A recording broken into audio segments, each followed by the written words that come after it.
Hello student, welcome back to my channel. मैं मधु त्रिपाठी और आज हम पढ़ने वाले हैं बच्चों क्लास 12th इकोनॉमिक्स के पार्ट 2 के अंतर्गत समष्टि अर्थशास्त्र के परिचय के बारे में। तो बच्चों, समष्टि अर्थशास्त्र के बारे में बताने से पहले मैं एक बार आपको पुनः अर्थशास्त्र क्या है इसके बारे में बता देती हूँ। बच्चों देखिए, अर्थशास्त्र एक ऐसा मानवीय विज्ञान है जिसमें सीमित संसाधनों का बंटवारा इस प्रकार किया जाता है कि एक उपभोक्ता को अधिकतम संतुष्टि प्राप्त हो, एक उत्पादक को अधिकतम लाभ प्राप्त हो और समाज का उसमें अधिकतम कल्याण हो। या हम दूसरे शब्दों में कह सकते हैं बच्चों कि अर्थशास्त्र आर्थिक क्रियाओं का विज्ञान है। यह दो शब्दों से मिलकर बना हुआ है, अर्थ और शास्त्र। अर्थ का मतलब होता है धन और शास्त्र का मतलब होता है वैज्ञानिक अध्ययन। इस प्रकार इसमें मानवीय आर्थिक क्रियाओं का अध्ययन किया जाता है। बच्चों ये तो हुआ अर्थशास्त्र। अब आज का जो हमारा टॉपिक है कि समष्टि अर्थशास्त्र का परिचय, जिसके अंतर्गत समष्टि अर्थशास्त्र क्या है, इसका उद्भव कब हुआ या इसका विकास कैसे हुआ और व्यष्टि और समष्टि अर्थशास्त्र के बीच में क्या अंतर है, इसको मैं बताऊंगी। तो पहले हम बात करते हैं मीनिंग ऑफ मैक्रो इकोनॉमिक्स का। अर्थशास्त्र को अध्ययन की दृष्टि से दो शाखाओं में बांटा गया है, व्यष्टि अर्थशास्त्र और समष्टि अर्थशास्त्र। देखिए, समष्टि अर्थशास्त्र या व्यष्टि अर्थशास्त्र शब्दों का उपयोग अर्थशास्त्र में प्रोफेसर रैगनर, जो कि ओस्लो विश्वविद्यालय के प्रोफेसर थे, उनके द्वारा किया गया। बच्चों अब हम इसके अर्थ को देखेंगे। देखिए, समष्टि, जिसको अंग्रेजी में कहते हैं मैक्रो इकोनॉमिक्स, ये मैक्रो इकोनॉमिक्स जो है वो कहाँ से लिया गया है? ग्रीक भाषा लिया गया है और जिसका अर्थ होता है बड़ा। इसका अर्थ क्या होता है? बड़ा। इस प्रकार से बच्चों, समष्टि अर्थशास्त्र ज्ञान की वह शाखा है जिसमें ऐसी आर्थिक इकाइयों का अध्ययन किया जाता है या ऐसे चरों का अध्ययन किया जाता है जिसका संबंध संपूर्ण अर्थव्यवस्था से होता है। अर्थव्यवस्था के बड़े योगों, औसतों और उनके बीच में परस्पर संबंधों का अध्ययन इसके अंतर्गत किया जाता है।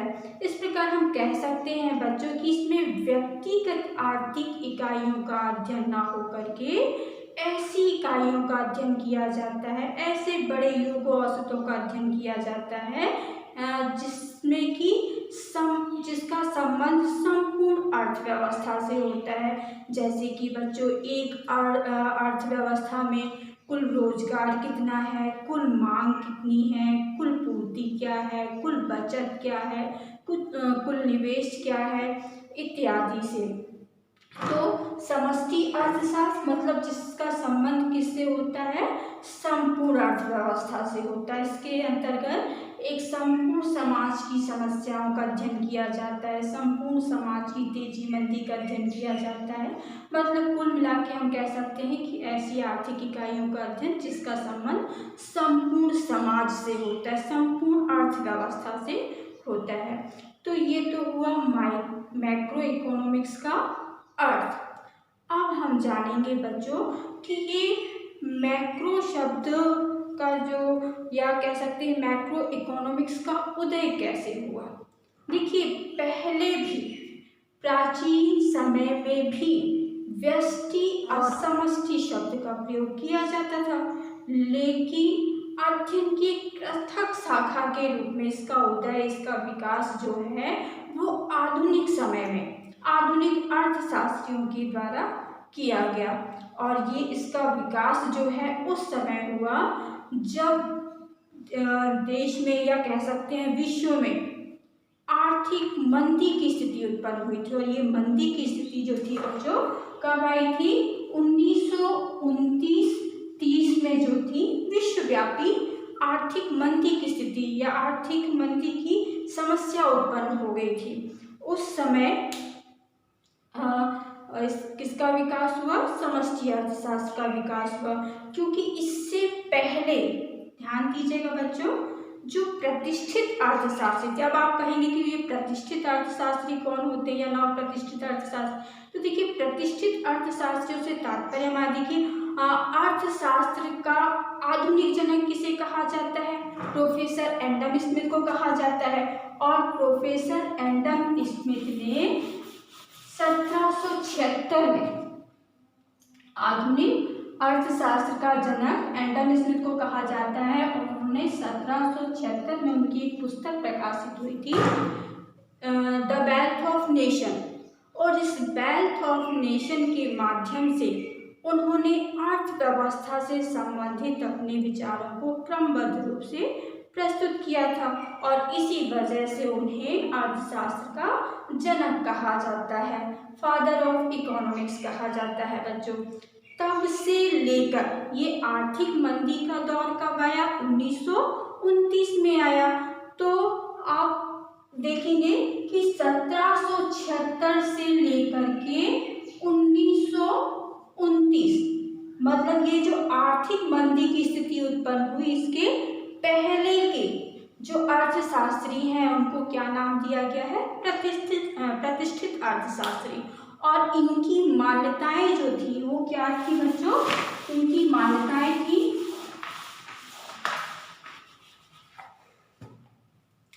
कि अर्थव्यवस्था में क्या होती है? पूर्ण रोजगार की स्थिति होती है। अर्थव्यवस्था में पूर्ण रोजगार की स्थिति होती है। उत्पादन का कोई भी साधन जो है वो बेरोजगार नहीं होता है। जितने भी साधन होते हैं उत्पादन के, वो सभी रोजगार में लगे होते हैं। कहने का मतलब है अर्थव्यवस्था में पूर्ण रोजगार की स्थिति पाई जाती है। अगली जो इनकी मान्यता थी कि मांग और पूर्ति में क्या होता है? मांग व पूर्ति में स्वतः संतुलन।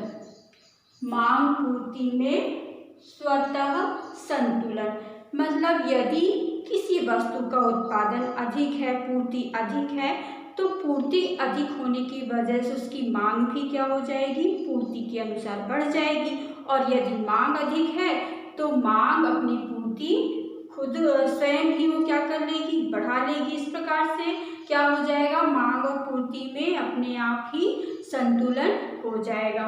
अगली जो मान्यता थी कि एक अर्थव्यवस्था में अति उत्पादन की स्थिति नहीं होती है।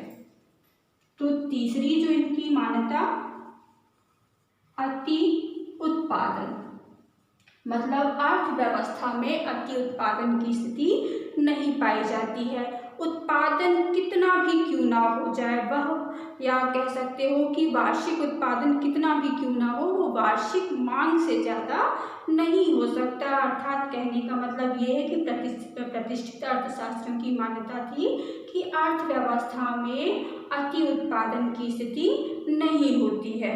और अगली जो मान्यता थी कि सरकारी हस्तक्षेप का ना होना। सरकारी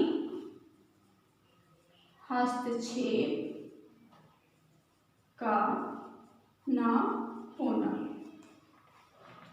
प्रतिष्ठित अर्थशास्त्रियों की मान्यता थी कि अर्थव्यवस्था में सरकारी हस्तक्षेप नहीं होता है।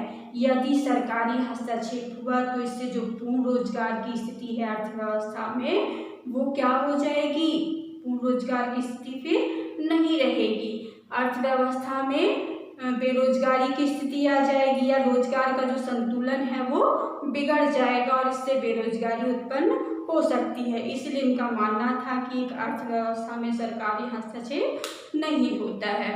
तो ये इनकी जो मान्यताएं थी, जब 1929 में विश्वव्यापी आर्थिक मंदी का दौर आया तो उस समय प्रतिष्ठित अर्थशास्त्रियों की ये मान्यताएं गलत साबित हुई, या ये मान्यताएं जो हैं वो कह सकते हैं कि इनकी जो मान्यता थी पूर्ण रोजगार की स्थिति, मांग पूर्ति में स्वतः संतुलन, अति उत्पादन की स्थिति नहीं होती, सरकारी हस्तक्षेप का ना होना, ये जो इनकी मान्यताएं थी वो उस समय के परिवेश में गलत साबित हो गई। क्योंकि 1929 में जब विश्वव्यापी आर्थिक मंदी का दौर आया तो अर्थव्यवस्था में बेरोजगारी की स्थिति भी उत्पन्न हो गई, साथ ही साथ अति उत्पादन की स्थिति आ गई। जबकि इन अर्थशास्त्रियों का मानना क्या था कि अर्थव्यवस्था में अति उत्पादन की स्थिति आती ही नहीं है। तो ऐसी स्थिति में जब प्रतिष्ठित अर्थशास्त्री इस आर्थिक महामंदी की समस्या का समाधान कर पाने में असमर्थ हुए, तब प्रोफेसर कीन्स ने इनकी मान्यताओं की आलोचना की और साथ ही साथ एक समान सिद्धांत की रचना की। उनकी एक पुस्तक आई थी 1936 में।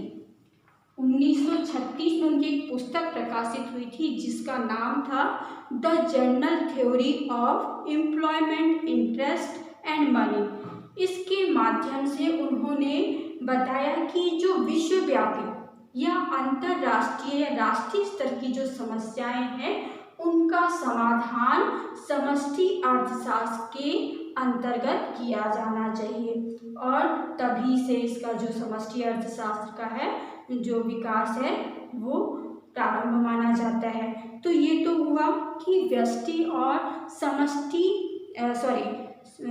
इसका जो समष्टि अर्थशास्त्र है इसका विकास कैसे हुआ। अब इसके बाद हम जानेंगे कि व्यष्टि और समष्टि अर्थशास्त्र में क्या अंतर है। What is the difference between micro and macro economics. देखिए, तो यदि बच्चों हम इनके अंतर के आधार को समझ लेंगे तो हम आसानी से व्यष्टि अर्थशास्त्र और समष्टि अर्थशास्त्र में अंतर बता सकते हैं। जैसे अंतर के आधार में देखिए,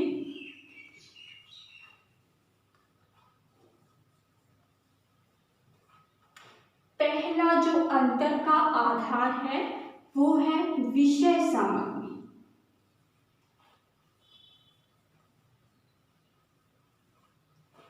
विषय सामग्री। तो पहला अंतर जो क्या बता सकते हैं हम बच्चों कि व्यष्टि अर्थशास्त्र के अंतर्गत व्यक्तिगत आर्थिक इकाइयों का अध्ययन किया जाता है। वही समष्टि अर्थ के साथ अंतर्गत चूंकि उसका संबंध कैसा होता है, संपूर्ण समाज से होता है, संपूर्ण अर्थव्यवस्था से होता है। तो आप बता सकते हो कि समष्टि अर्थशास्त्र का संबंध किससे होता है, संपूर्ण समाज से होता है। ठीक है, तो पहला क्या हो गया, विषय सामग्री क्या हो गई बच्चों। इसकी विषय सामग्री जो है इसमें व्यक्तिगत आर्थिक इकाइयों का अध्ययन किया जाता है। जैसे एक व्यक्ति हो गया, एक फर्म हो गई, या परिवार हुआ, या एक उद्योग, एक वस्तु की कीमत, एक व्यक्ति की आय इत्यादि हो सकता है। तो व्यष्टि अर्थशास्त्र के अंतर्गत व्यक्तिगत आर्थिक इकाइयों का अध्ययन किया जाता है और समष्टि अर्थशास्त्र के अंतर्गत संपूर्ण समाज से संबंधित आर्थिक इकाइयों का अध्ययन किया जाता है। अब ये तो हो गई इसकी विषय सामग्री। दूसरा जो अंतर का आधार हम बता सकते हैं तेजी मंदी, तेजी व मंदी। देखिए, व्यष्टि अर्थशास्त्र के अंतर्गत व्यक्तिगत फर्म, उद्योग या व्यापारिक इकाइयों की तेजी मंदी का अध्ययन किया जाता है। समष्टि अर्थशास्त्र में संपूर्ण समाज की तेजी मंदी का अध्ययन किया जाता है। तो पहला हो गया आपका विषय सामग्री, दूसरा हो गया तेजी मंदी और तीसरा जो देखते हैं बच्चों कि तीसरा आधार हम क्या कर सकते हैं, सहायता। देखिए, व्यष्टि अर्थशास्त्र किसी उपभोक्ता या किसी फर्म को एक सर्वोत्तम बिंदु तक पहुंचाने में सहायक होता है। वहीं आप समष्टि में क्या बता सकते हो कि समष्टि अर्थशास्त्र संपूर्ण समाज को एक सर्वोत्तम बिंदु तक पहुंचाने में सहायक होता है। अगला जो हम अपना आधार रख सकते हैं वो है समस्या। पहला जो हमारा क्या है कि समस्या। तो व्यष्टि अर्थशास्त्र की प्रमुख समस्या क्या होती है बच्चों? कीमत का निर्धारण होता है। वही समष्टि अर्थशास्त्र की प्रमुख समस्या जो है वो आय और रोजगार का निर्धारण होता है। अगला हम इस समस्या से ही 5वां पॉइंट रख सकते हैं, समस्या का स्तर। समस्या का स्तर। देखिए, व्यष्टि अर्थशास्त्र के अंतर्गत व्यक्तिगत समस्याओं का अध्ययन किया जाता है और उनका समाधान प्रस्तुत किया जाता है। समष्टि अर्थशास्त्र में क्या है बच्चों? संपूर्ण अर्थव्यवस्था से संबंधित जो समस्या है उसका पहले विश्लेषण किया जाता है, फिर उसका समाधान प्रस्तुत किया जाता है। तो क्या हो गया? समस्या का स्तर। इसमें व्यक्तिगत समस्याओं का अध्ययन और उनका समाधान प्रस्तुत किया जाता है। वही समष्टि में क्या है कि संपूर्ण समाज से संबंधित जो समस्याएं हैं उनका विश्लेषण किया जाता है और उनका समाधान प्रस्तुत किया जाता है। अगला जो हम पॉइंट बता सकते हैं कि उपकरण। उपकरण देखिए, व्यष्टि अर्थशास्त्र का प्रमुख उपकरण मांग और पूर्ति होता है। व्यष्टि अर्थशास्त्र का प्रमुख उपकरण मांग और पूर्ति है। वही समष्टि अर्थशास्त्र, चूंकि समष्टि अर्थशास्त्र का संबंध किससे होता है? संपूर्ण अर्थव्यवस्था से होता है, तो इसका संबंध कुल मांग और कुल पूर्ति से होता है। तो उपकरण में हम क्या बता सकते हैं बच्चों कि व्यष्टि अर्थशास्त्र का संबंध मांग या व्यष्टि अर्थशास्त्र का जो प्रमुख उपकरण है वो क्या है? मांग और पूर्ति है। वही समष्टि अर्थशास्त्र का प्रमुख उपकरण कुल मांग और कुल पूर्ति होता है। अगला जो हम बता सकते हैं बचत बता सकते हैं बच्चों कि बचत। देखिए, व्यष्टि अर्थशास्त्र के लिए बचत जो है वो कैसी होती है? लाभकारी होती है। व्यष्टि अर्थशास्त्र के लिए बचत जो है वो कैसी है? लाभकारी है। और समष्टि अर्थशास्त्र के लिए बचत कैसी होती है? अलाभकारी होती है। अब इनका अगला हम अगर अंतर बताएं तो उद्देश्य बता सकते हैं। देखिए, व्यष्टि अर्थशास्त्र का उद्देश्य क्या होता है?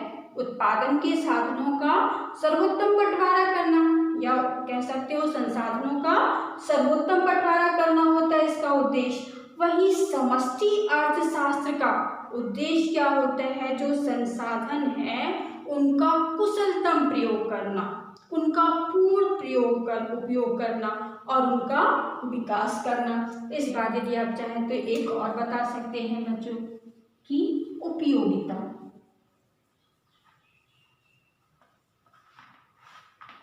इसमें आप बता सकते हैं बच्चों कि व्यष्टि अर्थशास्त्र जो है किसी एक स्थान विशेष के लिए उपयोगी होता है और समष्टि अर्थशास्त्र जो है वो संपूर्ण अर्थव्यवस्था या इसकी उपयोगिता अंतर्राष्ट्रीय स्तर पर होती है। और चाहे तो दोनों में क्या अंतर बता सकते हैं कि व्यष्टि अर्थशास्त्र में व्यक्ति और व्यक्ति के व्यवहार का अध्ययन किया जाता है, जबकि समष्टि अर्थशास्त्र में संपूर्ण अर्थव्यवस्था और उसके व्यवहार का अध्ययन किया जाता है। तो इस प्रकार से बच्चों आज की वीडियो में हमने क्या क्या पढ़ा, समष्टि अर्थशास्त्र क्या है, इसका उदय कैसे हुआ, इसका और व्यष्टि और समष्टि अर्थशास्त्र में अंतर को जाना हमने। आज के वीडियो में बस इतना ही बच्चों, धन्यवाद।